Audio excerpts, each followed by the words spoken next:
Assalamualaikum warahmatullahi wabarakatuh. Alhamdulillahirabbil alamin. Wassalatu wassalamu ala khatamil anbiya'i wal mursalin wa imamil muttaqin wa ala alihi wa sahbihi wa man tabi'a sunnatahu wa salaka tariqatahu ila yaumiddin. Ilahi anta maksudi wa ridhoka matlubi. Alhamdulillah pagi hari ini kita masih bisa hadir di majelis ilmu yang insya Allah kalau di majelis ilmu ini malaikat-malaikat hadir ikut menyaksikan, dan insya Allah setiap langkah Bapak dan Ibu datang ke Masjid Istiqlal ini, langkah pertama menghapus dosa, langkah yang kedua mengangkat derajat, sehingga insya Allah pulang dari sini banyak dosa-dosa yang dihapuskan dan banyak atau derajat hidup kita ditingkatkan oleh Allah. Slide-nya di mana ya? Oh, nggak kelihatan dari sini ya? Baik, pagi hari ini sekalian mengumumkan buat Bapak dan Ibu yang punya anak usia 17 sampai 25 tahun, kalau mau dititipin ke saya boleh. Nanti saya tampung di Tahfiz Leadership. Programnya 10 bulan. Lulus dari situ punya 4 keahlian. 1, leadershipnya oke. 2, public speakingnya oke. 3, wawasan bisnisnya oke. Dan yang keempat, hafal Al-Quran 30 juz. Waktunya 10 bulan, dimulai bulan September. Jadi sekarang sedang seleksi ya. Dan itu gratis Bapak Ibu, tidak perlu bayar, dan itu sudah berjalan 13 tahun. Dan alhamdulillah alumninya tersebar di banyak negara. Itu salah satu mimpi saya, bahwa sebelum meninggal saya bisa melahirkan 10.000 trainer, leader, entrepreneur yang berkarakter sukses mulia. Alhamdulillah sebagian besar sekarang trainer-trainer yang sekarang sedang muncul di Indonesia itu didikan dari Akademi Trainer. Saya juga mendampingi banyak leader dan juga mendampingi banyak entrepreneur ya, UKM, usaha kecil miliaran ya. Namakan doa. Kalau usaha kecil menengah nanti usahanya kecil terus, mentok-mentok menengah. Maka UKM usaha kecil miliaran. Nah, oleh karena itu saya juga insya Allah di support Darut Tauhid juga sedang membangun kampung ekopreneur di Louis Sadeng Bogor. Di situ nanti ada Tadfizpreneur ya, Tadabur Hafiz Entrepreneur. Lulusannya dicetak untuk jadi miliarder. Nah, Bapak dan Ibu, hari ini saya akan mulai sesi ini dengan cerita seorang sahabat bernama Tolhah bin Ubaidillah. Pernah dengar ceritanya? Tolhah ini salah satu sahabat Rasul yang dia masuk Islam awal-awal bersama dengan Abu Bakar. Jadi suatu saat Tolhah bin Ubaidillah itu sedang perjalanan dagang ke Sam ya. Jadi kalau kita punya anak-anak ya, kalau bisa dididiknya itu lintas negara gitu. Nah zaman dulu begitu ya, sahabat-sahabat Rasul itu perjalanannya itu antar negara. Salah satunya Tolhah bin Ubaidillah. Jadi waktu itu Tolhah bin Ubaidillah sedang perjalanan bisnis ke Sam. Tiba-tiba ada seorang pendeta yang berteriak-teriak, siapa di antara kalian yang dari Mekah? Siapa di antara kalian yang dari Mekah? Maka kemudian Tolhah maju, saya dari Mekah. Maka pendeta itu mengatakan, apakah kamu sudah ketemu dengan orang yang bernama Muhammad? Harusnya saat ini dia sudah menjadi nabi. Maka kalau kamu ketemu dia, ikuti dia, kamu akan selamat. Maka Tolhah bin Ubaidillah ini tidak melanjutkan urusan bisnisnya, dia segera pulang ke Mekah. Dan begitu pulang ke Mekah, dia tanya sama saudaranya, adakah kejadian yang menarik selama saya tidak ada di Mekah? Jawabannya apa? Ada itu yang menarik. Apa? Muhammad itu mengaku sebagai seorang nabi. Ya. Dan akhirnya berita ini loh, kok ini sama dengan yang diberitakan pendeta di Sam itu. Maka kemudian dia mencari informasi, siapa yang sudah mengakui bahwa Muhammad itu seorang nabi. ternyata Abu Bakar. Maka kemudian Tolha bin Ubaidillah ini menemui Abu Bakar, dan setelah bertemu dengan Abu Bakar, dia diskusi, maka Tolha bin Ubaidillah minta dipertemukan kepada Rasulullah. Dan setelah dipertemukan, akhirnya Tolha bin Ubaidillah ini masuk Islam. Ya, jadi dia masuk Islam orang keempat yang diislamkan lewat Abu Bakar. Begitu dia masuk Islam, karena itu masih awal-awal, tentu dia disiksa oleh keluarganya, namun dia tetap kekeh pada pendiriannya.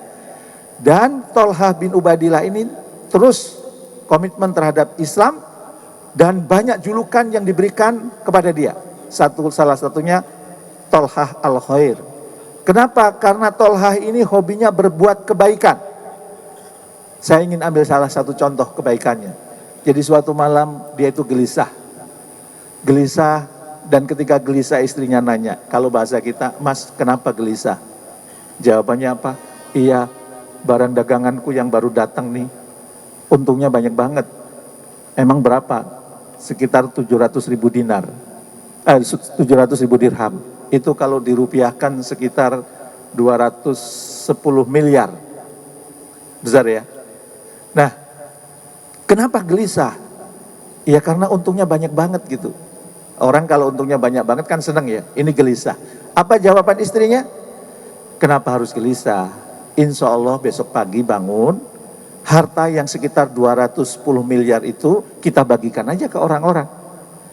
Dan akhirnya Tolha merasa tenang, dan keesokan harinya langsung tuh 210 miliar itu dibagi-bagi. Ya. Ada nggak yang pernah sedekah dalam satu waktu 210 miliar? Tolha bin Ubaidillah ini sekali sedekah 210 miliar. Dan menurut ahli sejarah, Tolha bin Ubaidillah ini ketika meninggal, dia meninggalkan kekayaan sekitar 1,3 triliun. Maka saran saya sih, kalau kita menjadi umat Islam, kalau bisa, ya kayak Tolha ini. Ya, hobinya berbuat kebaikan, sudah dibagi-bagi, sudah sering dibagi-bagi, bahkan ketika dia meninggal, masih ada sisa 1,3 triliun. Ya, saya jadi teringat ketika saya belajar sama Profesor Irfan Shawqi Beg. Dia membagi kaum muslimin itu menjadi 4 kuadran. Ya, jadi kuadran ke atas ini adalah spiritual, kuadran ke samping itu material. Kata Profesor Irfan Shawqi Beg, ada orang yang hidupnya di kuadran yang pertama, yaitu apa? Sudah materialnya miskin, spiritualnya miskin. Sudah orang melarat, malas ibadah. Ada kelompok ini? Ada ya. Jadi saya pernah naik taksi dari bandara, saya ajak ngobrol supir taksinya itu, dia cerita tentang penderitaan hidupnya, dia cerita tentang kesusahan hidupnya, diceritain semua. Begitu kemudian masuk maghrib, saya ajak sholat maghrib, ya Pak, ayo kita sholat maghrib dulu. Apa jawabannya? Saya titip salam aja Pak, sama Allah. Dia muslim ya. Ini sudah hidupnya susah, jadi materialnya susah, spiritualnya rendah. Ada juga orang yang materialnya kaya, berlimpah, tapi spiritualnya rendah. Kaya raya dia, ya, tapi hatinya hampa, hatinya kosong. Dan ada yang di kuadran ketiga, spiritualnya tinggi, ibadahnya rajin, tapi materialnya susah. Padahal sholatnya rajin, ibadahnya rajin, tapi materialnya susah. Masih suka nyari sumbangan ke sana kemari, pakai lagu lagi. Ya dana, ya dana, dana, ya dana, ya dana, dana. Ada kelompok ini? Ada.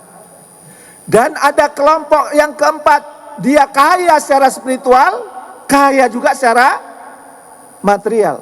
Sudahlah spiritualnya rajin, ibadahnya rajin, dekat sama Allah, dan kaya raya. Nah, menurut saya Tolha bin Ubaidillah ini termasuk yang kuadran keempat. Sudahlah spiritualnya tinggi, materialnya tinggi. Kira-kira ibu-ibu, bapak-bapak sekarang ada di kuadran yang mana? Kalau kuadran 1 tadi apa? Miskin spiritual, miskin material. Ada? Enggak ya? Ada yang kuadran kedua, kaya material, miskin spiritual. Kayaknya yang hadir di sini enggak ya? Ya buktinya mau datang ke sini. Ada di kuadran yang ketiga, kaya spiritual, miskin material. Ada yang di kuadran ini? Ya, kayak rajin ibadahnya, rajin ikut pengajian, rajin ikut majelis taklim, tapi miskin material, bahkan mungkin terkena pinjol. Ya. Dan ada kuadran yang di 4, kaya spiritual sekaligus kaya material. Dan dari lubuk hati yang paling dalam saya berdoa, mudah-mudahan semua yang ada di ruangan masjid ini pulang dari sini kaya spiritual, kaya material. Amin. Amin. Nah, Tolhah bin Ubaidillah ini termasuk yang kaya spiritual, kaya material.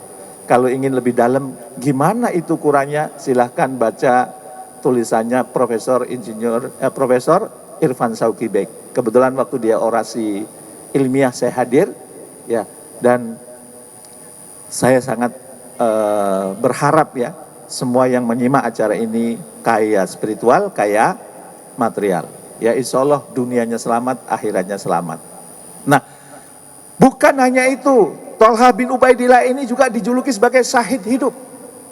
Kenapa? Karena ketika perang Uhud yang melindungi Rasulullah itu adalah Tolhah.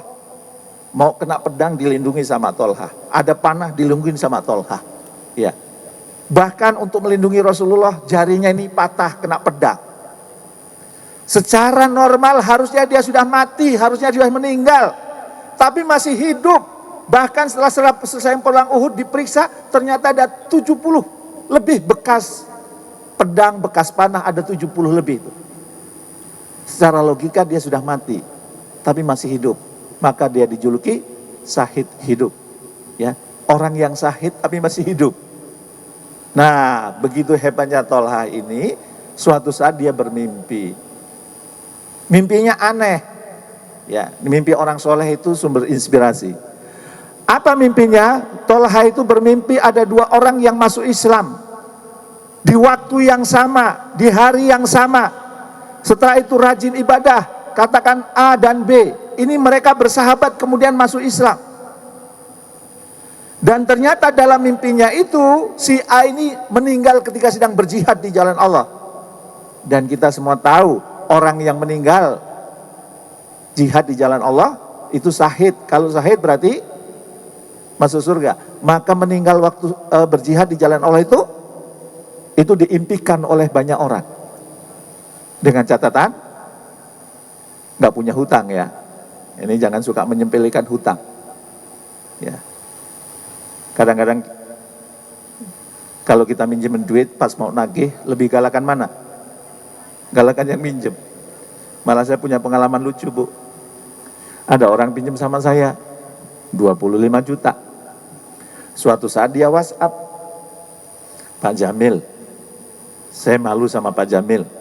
Utang saya 25 juta sudah bertahun-tahun belum dibayar. Boleh nggak saya minta nomor rekeningnya, saya mau bayar. Seneng nggak, Bu? Seneng. Saya kasih dong nomor rekeningnya. Nggak lama kemudian dikirim lagi WhatsApp. Pak Jamil, yang buat bayar belum ada. Boleh nggak saya pinjam 35 juta? Yang 25 juta untuk bayar Pak Jamil. Karena malu saya, sudah bertahun-tahun nggak dibayar. Gimana itu ceritanya? Mau bayar utang, nggak punya duit, terus pinjam lagi. Dan WhatsApp-nya nggak ada rasa malu. Hati-hati kalau berkaitan dengan hutang. Ya, makanya jangan suka belanja pay letter. Ya, jangan suka belanja pakai kartu kredit. Ya, itu kan sebenarnya hutang. Ya, kelihatannya keren, padahal kere. Kere tahu? Kere itu orang yang paling miskin, itu kere. Kelihatannya keren, padahal kere. Keren sama kere bedanya huruf N. N itu ngutang. Jangan sampai kita kelihatan keren padahal ngutang. Woi, HP-nya keren tuh, HP-nya keren, yang terbaru, tapi ngutang. Ya, woi, tasnya bagus. Wih, seragam majelis taklimnya keren. Ternyata ngutang, kelihatannya keren padahal kiri. Nah, si A ini meninggal waktu berjihad, berarti mulia banget ini. Si B meninggal 1 tahun kemudian, dan 2 orang ini di depan pintu surga. Dan begitu di depan pintu surga, Tolhah ini sudah berpikir, pasti yang masuk surga duluan adalah si A, karena mati syahid. Sementara yang B meninggalnya dalam kondisi biasa, sakit biasa, bukan ketika sedang berjihad di jalan Allah. Maka Tolhah bin Ubaidillah mengatakan, pasti yang masuk surga duluan yang A. Tetapi ternyata dalam mimpinya itu, yang masuk surga duluan adalah B. Bingung dia. Maka dia datang menghadap kepada Rasulullah. Ya Rasulullah, aku bermimpi ada 2 orang bersahabat. Mereka masuk Islam di waktu yang sama. Mereka sama-sama rajin ibadah. Yang A ini meninggal ketika berjihad di jalan Allah. Yang B ini meninggal biasa waktu sakit biasa dia meninggal. Tetapi kenapa ketika di depan pintu surga, yang masuk duluan surga itu si B, bukan si A? Bukankah si A itu meninggal waktu berjihad di jalan Allah, sementara si B ini meninggal waktu sakit biasa? Dan apa jawaban Rasulullah? Rasulullah menjawab, bukankah si B itu bertemu dengan bulan Ramadan? Kan setahun kemudian meninggal. Berarti apa? Ternyata bulan Ramadan itu dahsyatnya luar biasa. Si B yang meninggalnya dalam kondisi sakit, dalam kondisi biasa, bukan ketika sedang berjihad di jalan Allah, masuk surganya lebih dulu dibandingkan si A, karena bertemu dengan bulan Ramadan. Makanya kita sering berdoa, ya Allah, pertemukan aku dengan bulan Ramadan, pertemukan aku dengan bulan Ramadan, pertemukan dengan aku bulan Ramadan. Kenapa? Karena Ramadan itu sangat mulia. Ramadan itu luar biasa, ya, luar biasa, bisa mengangkat derajat kita, bisa menyelamatkan kita. Maka pada kesempatan kali ini, ya, saya yakin ini sudah dibahas banyak, tapi saya akan membahas dari sisi lain. Kalau begitu Ramadan itu suatu hal yang luar biasa, emang apa yang diharapkan ketika berpuasa? Kita sudah tahu dan sering mendengar ayat, ya ayyuhalladzina amanu kutiba alaikumusiyam kama kutiba alal ladzina min qablikum la'alakum tattaqun. Tujuan utama berpuasa adalah bertakwa. Takwa itu adalah derajat yang paling tinggi. Kalau dalam jabatan mungkin di Indonesia itu, dia itu presidennya, ya, yang membawahi para menteri, membawahi gubernur, membawahi dia paling tinggi. Nah, puasa itu menjadikan derajat kita paling tinggi di sisi Allah. Inna akramakum indallahi atqakum. Karena derajat yang paling rendah itu kan kafir. Setelah dia kafir, kemudian asyhadu alla ilaha illallah wa asyhadu anna muhammadar rasulullah. Muslim, naik derajat tuh. Setelah muslim, mukmin, orang yang beriman. Makanya panggilannya ya ayyuhalladzina amanu kutiba alaikumusiyam. Yang dipanggil siapa? Orang-orang yang beriman. Ada orang yang Islam nggak berpuasa? Ada, ya. Bukan karena uzur, ya. Bukan karena sedang dalam perjalanan, bukan dalam keadaan sakit, ya. Derajat yang berikutnya muhsin. Dan derajat yang paling tinggi adalah muttaqin, orang yang bertakwa. Maka sebagai seorang trainer yang saya suka memberikan training, kalau begitu saya cari apa sih indikator takwa itu, sehingga kita bisa mengevaluasi apakah puasa saya meningkatkan derajat saya atau tidak, apakah puasa saya mengangkat derajat saya atau tidak. Kita perlu tahu indikatornya.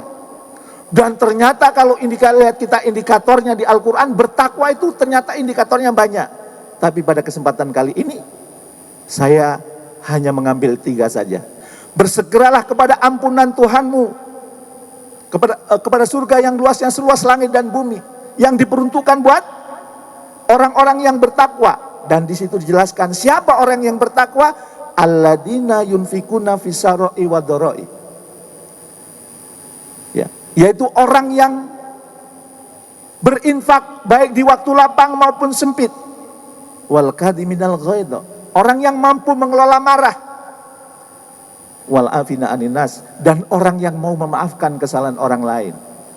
Maka di bulan puasa ini, kalau kita ingin meningkatkan derajat kita fokus setidaknya pada 3. Yang pertama, Rajin sedekah atau enggak? Dan kalau, maka kita akan bahas satu-satu, sekilas ya.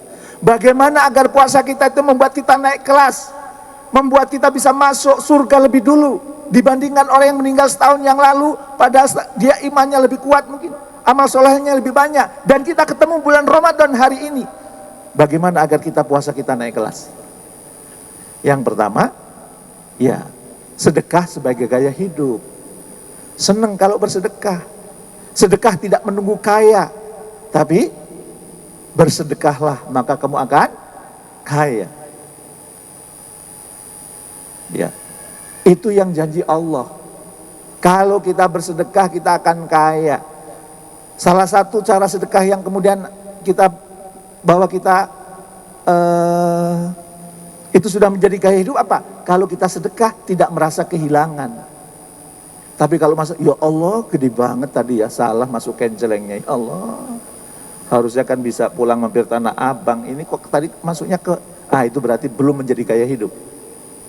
Kalau sudah menjadi gaya hidup, itu ya sedekah biasa aja. Bahkan kalau Anda belajar money magnet itu ya, saya kebetulan mempelajari itu, kan sesuatu yang sejenis berkumpul ya. Ayam berkumpul dengan ayam, kambing berkumpul dengan kambing, serigala berkumpul dengan serigala, harimau berkumpul dengan harimau. Suatu saat ada pernikahan anak harimau, maka yang datang harimau. Tiba-tiba ada satu kucing datang. Harimaunya marah, "Hei kucing, kenapa kamu datang? Ini pernikahan harimau." Apa jawaban kucing? "Jangan gitulah, saya dulu juga harimau, setelah menikah jadi kucing." Jadi bapak-bapak ini harimau atau kucing? Harimau kalau di kantor, sampai rumah kucing ya. Sama Pak, saya kalau di rumah kucing. Jadi saya itu dulu punya kebiasaan sebulan sekali itu nganter istri saya belanja ke Giant.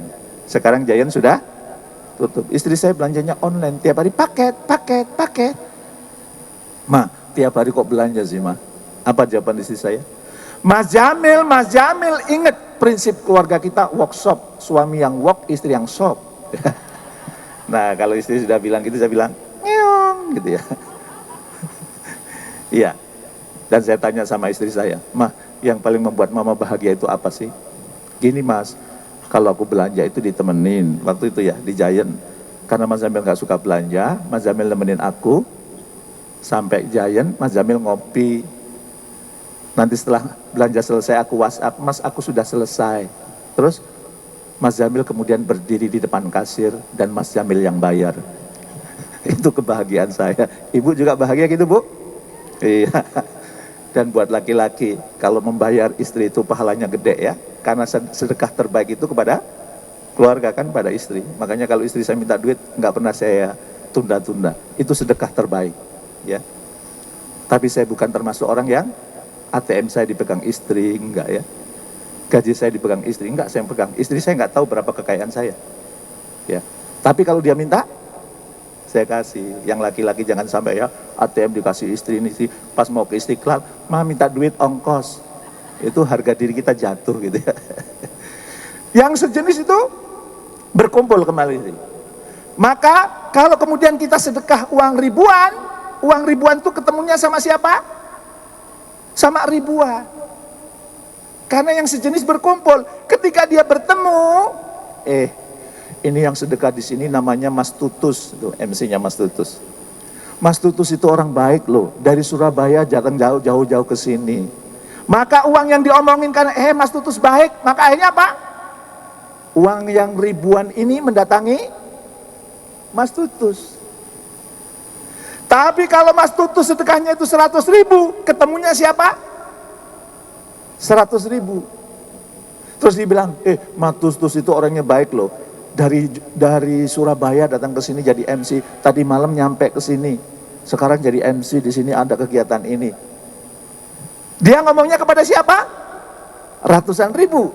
Dan ratusan ribu itu akhirnya ngomong, "Yuk kita sama-sama ke Mas Tutus." Berarti yang datang ke Mas Tutus ribuan atau ratusan ribu?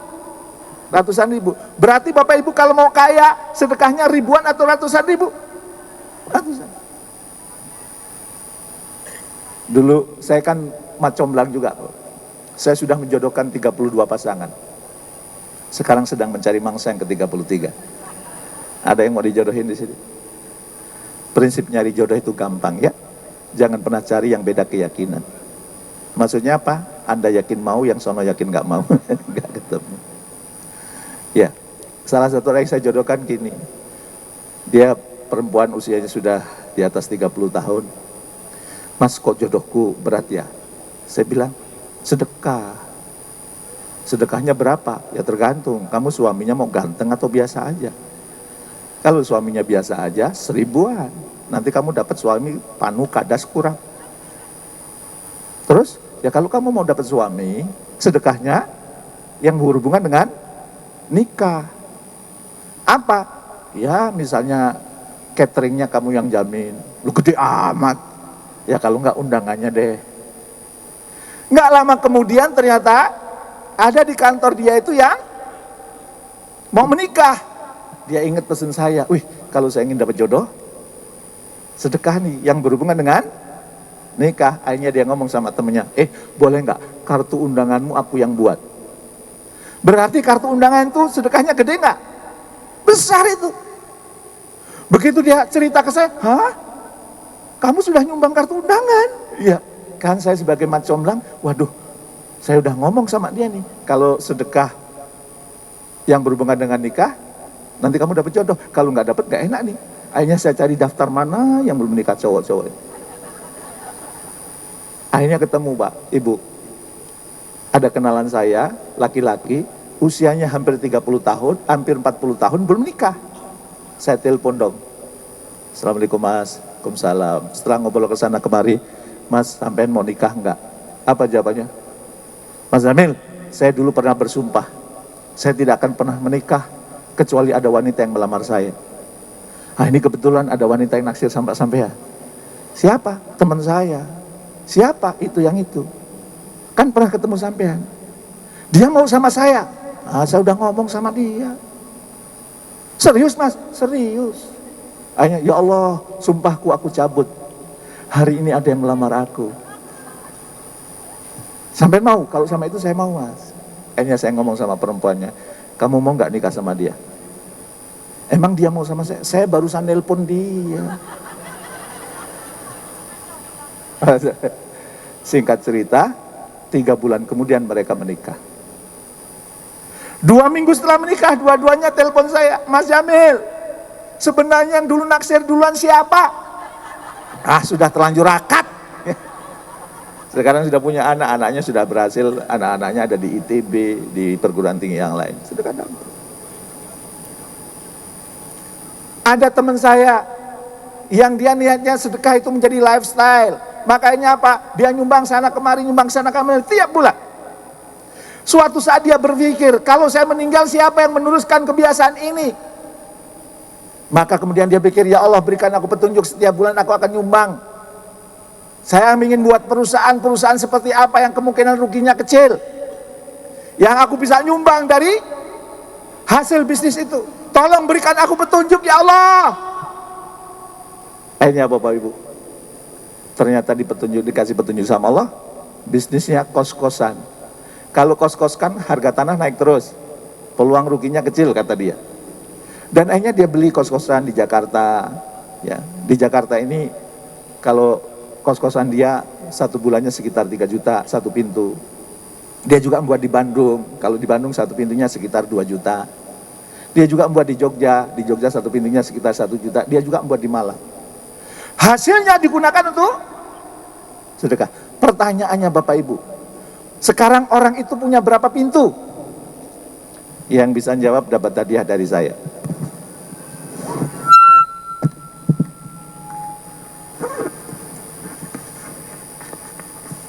Saya baru pulang dari Jepang, jadi saya punya yen.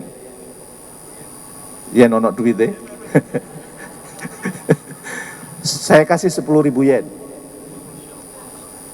Asal bisa jawab dengan tepat. Salah jawab bayar ke saya.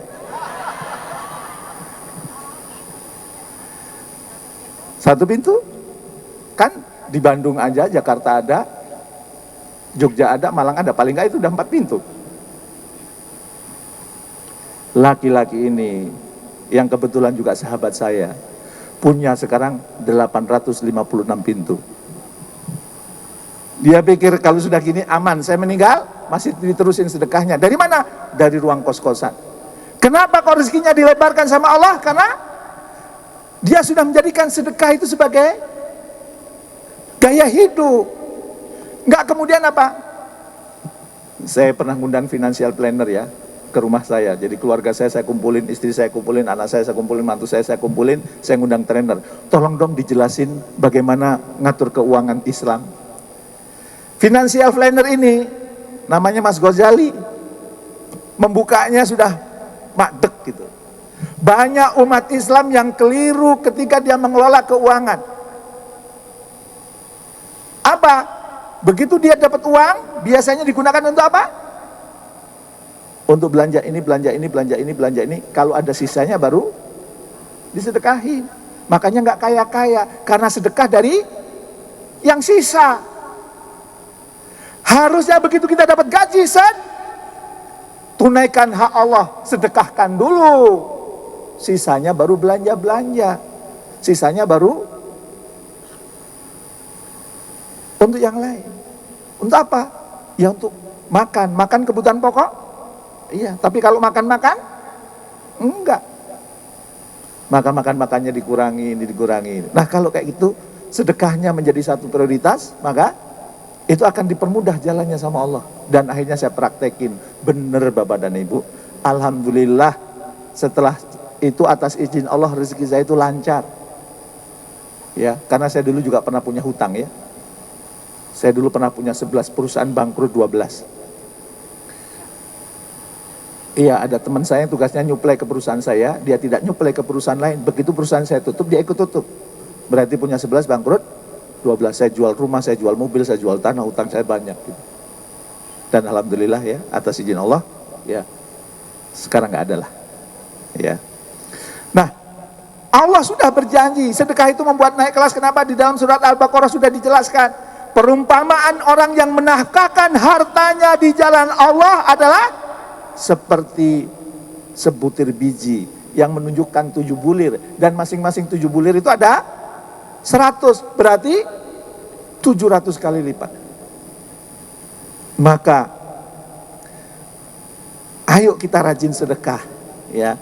Bahkan ada risetnya, ini saya ambil salah satunya ya. Sudah banyak riset tentang sedekah. Orang yang menghabiskan uang untuk orang lain, kalau dalam istilah akademik disebut pro-social spending ya, itu ternyata jauh lebih bahagia daripada mereka yang menghabiskan uang untuk diri sendiri. Dan kalau orang itu bahagia, apa dampaknya Bapak Ibu? Ingat ya, Robert Cooper itu sudah melakukan riset, penelitian, gimana sih kalau kita mau ubah nasib kita? Ternyata nasib itu dipengaruhi oleh karakter.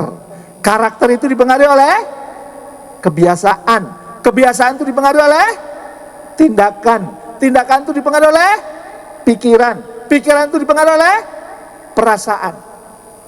Maka kalau perasaan kita bahagia, berarti pikiran kita bahagia. Tindakan kita tindakan orang bahagia. Kebiasaan kita kebiasaan orang bahagia. Karakter kita karakter orang bahagia. Nasib kita menjadi bahagia. Maka kalau kita mau mengubah orang, mau mengubah nasib kita, kalau menurut Robert Cooper tadi Pak, yang kita ubah pertama kali adalah perasaan. Perasaan mempengaruhi pikiran, pikiran mempengaruhi tindakan, tindakan mempengaruhi kebiasaan, kebiasaan mempengaruhi karakter, dan karakter mempengaruhi nasib. Maka bagi Anda yang masih punya luka-luka batin, luka masa lalu yang belum sembuh, segera disembuhkan. Ya, kenapa? Karena itu mempengaruhi kehidupan kita. Nah, salah satu yang memperbaiki emosi kita adalah rajin sedekah. Karena sedekah itu menciptakan kebahagiaan. Ketika kemudian kita rajin sedekah, hormon-hormon di tubuh kita itu akan naik, hormon kebahagiaan. Sementara hormon kortisol yang menyebabkan stres itu akan berkurang. Oke, maka yuk yang pertama, kalau kita ingin ngukur Ramadan kita naik kelas atau tidak, dilihat dari sedekahnya. Mudah-mudahan hari ini sedekahnya nambah ya setelah dapat ilmu ini. Oke. Yang kedua, Itu apa? Mampu mengelola marah. Wal kadhiminal ghaidha, marah itu manusiawi, namun bila tidak dikelola akan mempengaruhi takdir kehidupan kita. Karena orang yang marah, perasaannya marah, pikirannya pikiran orang marah, tindakannya tindakan orang marah, kebiasaannya kebiasaan orang marah, karakternya karakter orang marah, dan kemudian nasibnya pemarah. Babe Jamil, gimana caranya kalau saya sudah marah, Babe? Ini teori saya ya, belum saya riset tapi sudah saya coba ya. Walaupun dosen saya, kebetulan saya sedang ngambil S3 di IPB, berpesan ya, Mas Jamil kalau menyampaikan sesuatu harus ada hasil risetnya. Kalau nggak ada hasil riset paling nggak pengalaman ya. Supaya apa? Supaya nanti peserta training tidak ngomong, hidup tidak semudah cocote trainer ya. Nah kalau ini pengalaman ya, belum saya riset. Pak, gimana kalau saya sudah marah, Pak, ingin meredakan, Pak, supaya saya termasuk orang yang bertakwa, Pak, karena ciri orang yang bertakwa adalah wal kadhiminal ghaidha, Pak. Maka kalau Anda sudah marah, boleh nanti dipraktekin 5 hal ini. Pertama, sadari bahwa Anda sedang marah. Karena banyak orang yang marah tidak sadar kalau dia sedang marah. Mama tidak marah sama kamu, ini demi kebaikan kamu, tahu? Itu marah enggak? Marah. Tapi dia nggak sadar kalau dia marah. Kalau sudah sadar, oh aku lagi marah nih, marah itu dari setan, maka boleh lakukan ini. A'udzubillahi minasyaitonirrajim. Baca, kalau dalam ilmu psikologi berhitung 1, 2, 3. Jadi kalau kita lagi marah, jangan langsung ngomong, berhenti dulu, pause dulu, terus berhitung. Kalau menurut saya, daripada berhitung nggak dapat pahala kan, mending a'udzubillahi minasyaitonirrajim 11 kali, a'udzubillahi minasyaitonirrajim 11 kali. Masih marah, ulangi lagi, a'udzubillahi minasyaitonirrajim 11 kali lagi. Masih marah, baca lagi 11 kali, a'udzubillahi minasyaitonirrajim. Berarti sudah berapa? 33 kali. Kalau sudah 33 kali baca a'udzubillahi minasyaitonirrajim masih marah, segera bercermin, setannya ada di cermin. Ya, nanti silakan dipraktekin. Pak, itu nggak mempan, Pak. Boleh. Yang ketiga apa? Berpindah posisi. Kalau lagi marah berdiri, duduk. Duduk masih marah, berbaring. Lah, tapi kan saya di kantor punya sekretaris, Bu. Saya marah sama sekretaris saya. Kamu itu gimana? Duduk. Masih marah, berbaring. Sekretaris saya salah tafsir. Ini Bapak ngajak kelon atau gimana? Kok berbaring? Maka setelah diteliti ternyata berpindah posisi itu apa? Kalau Anda sedang marah di ruang rapat, segera keluar dari ruang rapat. Kalau Anda sedang marah di rumah, minta izin keluar rumah sebentar. Bukan pure ya, bukan keluar pulang nggak kembali. Keluar sebentar olahraga. Begitu juga kalau bapak-bapak lagi marah sama istri, keluar sebentar dari rumah. Istri sambil olahraga, sambil marah-marah nggak Pak? Istri macam apa ini? Diminta buatin teh manis, banyak alasan, gulanya habis, harus rebus air lagi. Awas kamu, kalau kamu nggak buatin aku teh manis, aku cari teh manis. Pulang itu sudah longgar Bapak Ibu. Itu berpindah posisi. Masih marah juga Pak, pakai itu nggak makbul Pak, nggak mempan Pak. Oh, setan itu terbuat dari api. Api itu kalah sama air. Maka lakukan yang berikutnya, ambil air wudhu.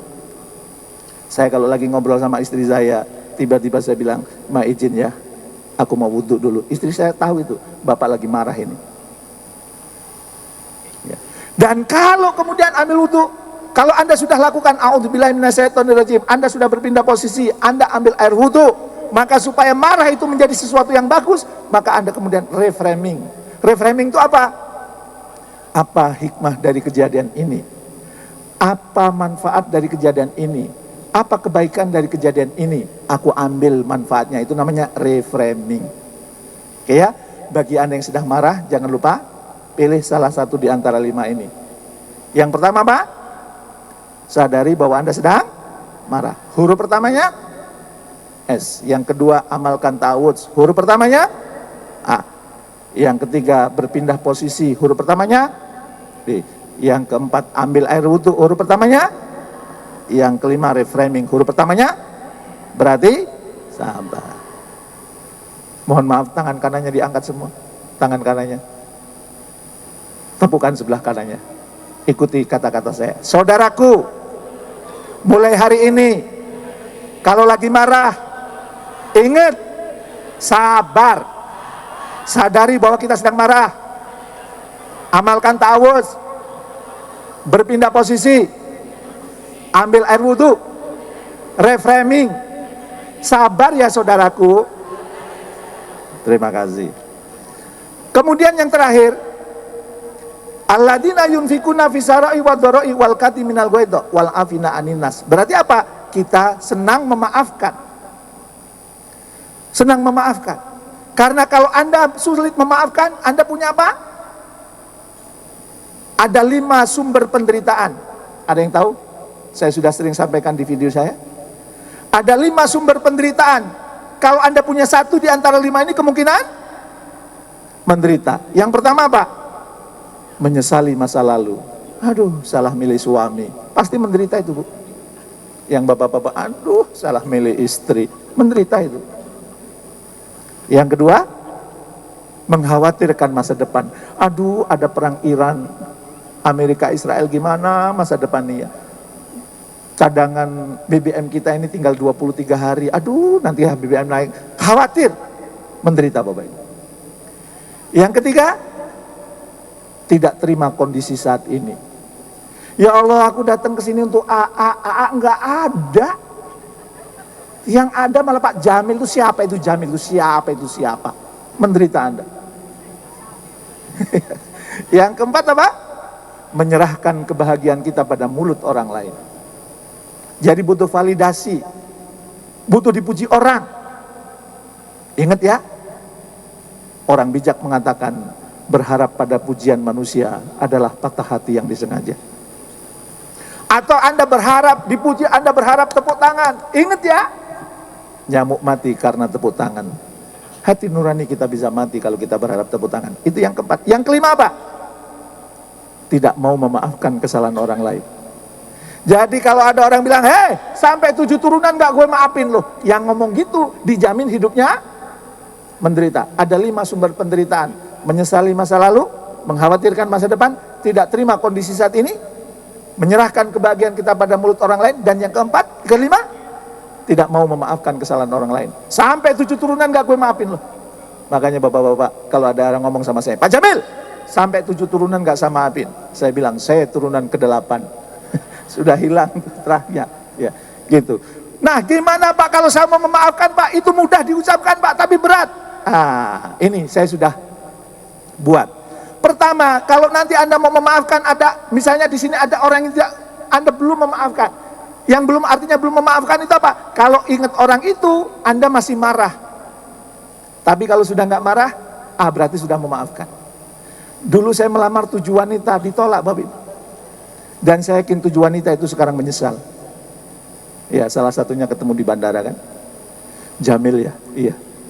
Boleh nggak aku meluk? Sorry, bukan mahram. Walaupun dalam hati cantik juga ya. Terus dia bilang, Mil, salah satu penyesalan hidup gue pernah nolak Allah. Terlambat. Ya. Saya akhirnya berpikir waktu ditolak itu, saya tanya guru saya, kenapa kok saya ditolak ya? Apa jawaban guru saya? Ya kamu kurang tampan. Lah kan ini sudah pemberian dari Allah kayak gini. Ya kamu harus tahu, ketampanan mengikuti kemapanan. Maka kalau kamu mau tampan, mapan dulu. Nanti kamu bisa facial, bisa macam-macam. Nah di sini bapak-bapak, yang tampan berarti mapan. Yang kurang tampan berarti kurang mapan kayak.